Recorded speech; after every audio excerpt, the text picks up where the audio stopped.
Hello, hello, hello, my lovely radio listeners. This is your host, Simply C, and I thought to start off this evening we'd catch up with Chastity Brown. She's an artist out of Minneapolis, and she's coming up to play at the Grace this Thursday at 7 o'clock.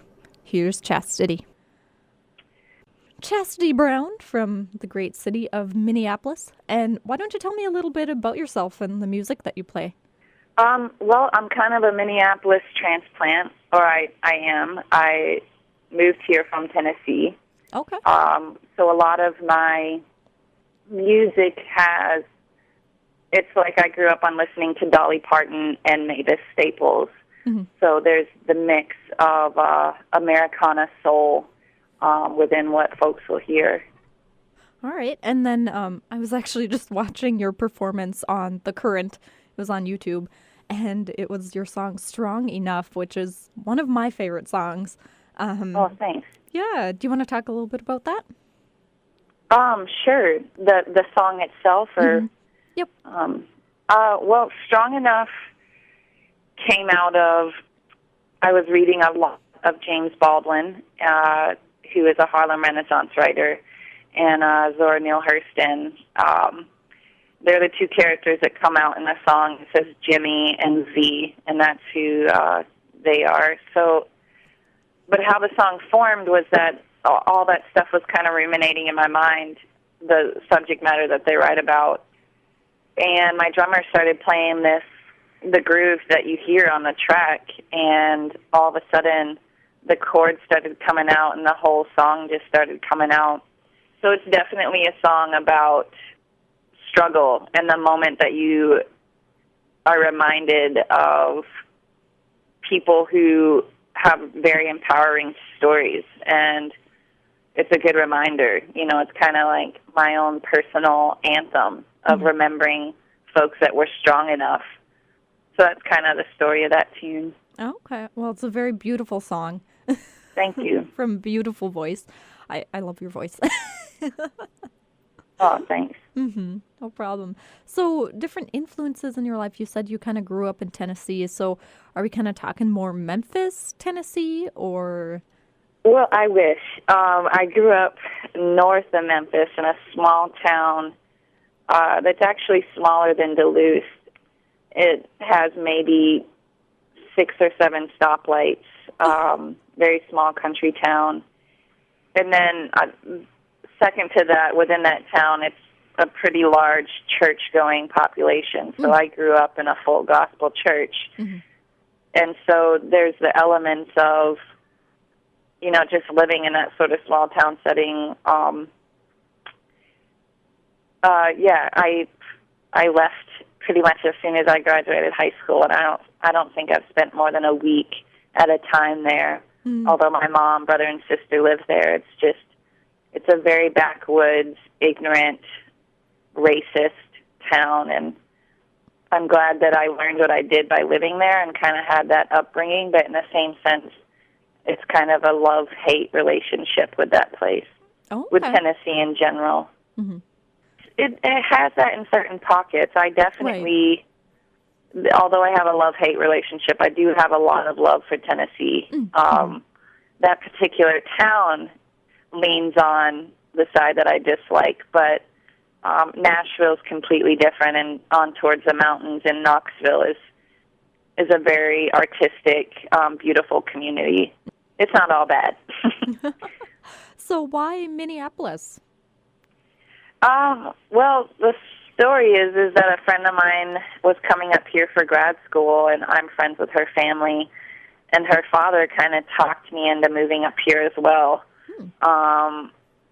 And it just, I didn't know anything about the Midwest. I had never been anywhere further Midwest past, like, Missouri, which clearly is not like it is here in Minnesota or, you know, the surrounding areas.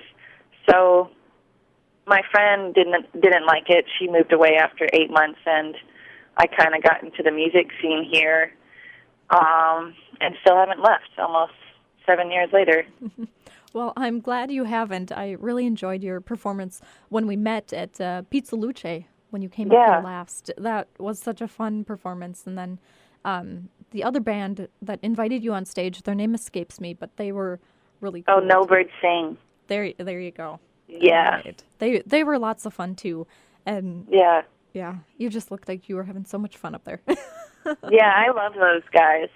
Plus, it's like getting to be a backup singer sometimes is quite a lot of fun. Mm-hmm. When I lead a full 5-piece band and I'm always having to direct, it's a freaking blast just to get up there and, do whatever someone else tells me. So it's a lot of fun. Mm-hmm.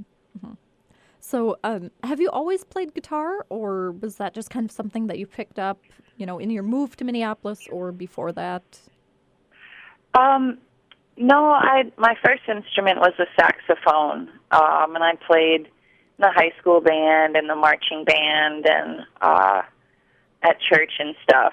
And then at some point, I think around probably 14, within playing the saxophone, I convinced my mom that I needed to have a guitar. At that point, my sister was a classical pianist, and my brother was a tenor sax player, so I was just like, I only played the saxophone because he did, although I found myself really loving it. But then once I got a hold of the guitar and realized that I could write songs with it, it kind of took over my whole world. Mm-hmm. Mm-hmm.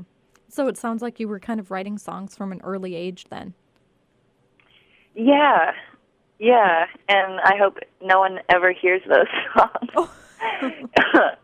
Because, you're 16, 17, and you have what you think is your first heartbreak, and then also within that time I was, questioning religion, and so all those songs are kind of these, young teenagers seeking help to understand the world.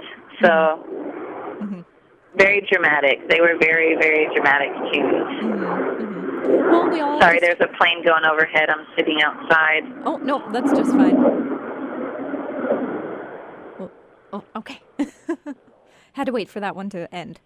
Yeah, sorry about that. Oh, no, don't worry about it. You can't control the flight pattern, but... Yeah. That'd be cool if you could, though.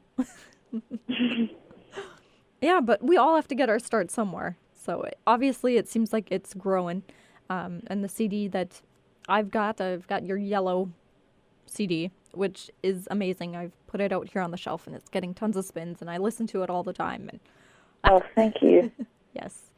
So were all those songs on the CD just kind of songs that you had gathered over the years, or did you set out to make an album? No, it was just prior to the album that you're talking about, High Noon Teeth, I had released a solo record called Sankofa, and I guess this is my creative nature. As soon as I released Sankofa to the public, I had already gathered a new chunk of tunes that I had written. And so I think this happens with a lot of songwriters, or even anyone who goes into the studio. You work on these studio tracks, and then you're like, well, crap, I got to play something new because I'm starting to get bored. So shortly after that, the songs that are on High Noon Teeth started to come about, and then I told my band, I was like, I think we have a record's worth of material, and we narrowed it down from 15 songs to the number of songs that you hear on the record. And then again, after that, after releasing High Noon Teeth, a whole new wave of writing started happening, and then I got signed to a label in Nashville, and so now that's how Backroad Highways kind of accumulated. It was just keeps on coming, which I'm really thankful for. No, that sounds like a lot of fun. So you're not really connected to a certain label then. You kind of bounce around. What do you mean, a certain label? Oh, just like a Minneapolis label, like you just work with them, or a Tennessee label, you just work with those guys. Yeah, yep. I'm signed to the Nashville label, and the great thing about technology today is that I don't have to live there. And my home base is Minneapolis and, the state of Minnesota. So I get the opportunity to record in Nashville. And Nashville has a beautiful history of record making. So it was a really awesome experience to just kind of travel back and forth all year to record this record. Now, is that CD already out, or is it pending? The CD is coming out on the 1st. It will be released, and the first single from it, After You, will be released on the 1st of March. And that is what we will be playing on Thursday night when we're playing at Amazing Grace in Duluth. So when you go out to write a song, as it's sounding here, you kind of just gather things from what you see the world around you. Do you have to sit down and write one, or is it just kind of like you'll be walking down the street and it just kind of flows? Yeah, it comes in all different ways. As I said about how Strong Enough came about, other songs may happen in one setting. The song by the Train Tracks that's on High Noon Teeth, that took me a year to write, and I have no idea why that song gave me such a hard time, but I knew it was about this kind of, this old man sitting by witnessing a lot that happens in his community or whatnot, but I just, everything I came up with just didn't seem to quite fit.